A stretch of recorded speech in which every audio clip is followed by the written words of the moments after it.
Hey everyone, welcome back to our channel. In today's video, I will show you how to reverse a video using the Filmora mobile app. First, open the Filmora app on your phone and make sure you are logged into your account.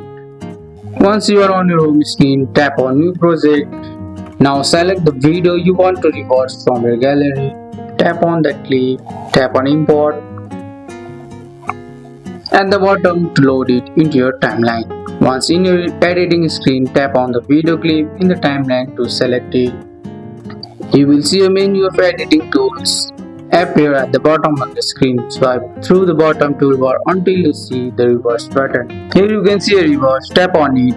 Filmora will now process your video and reverse it. This might take a few seconds depending on the length of the video, so just wait until it finishes.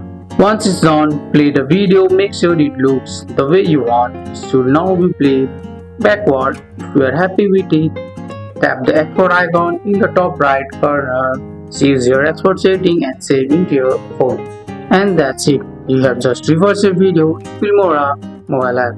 That's all for today's video guys. I hope you guys like this video. If you found this video helpful, drop a like, subscribe for more videos. Thanks for watching. See you in the next one.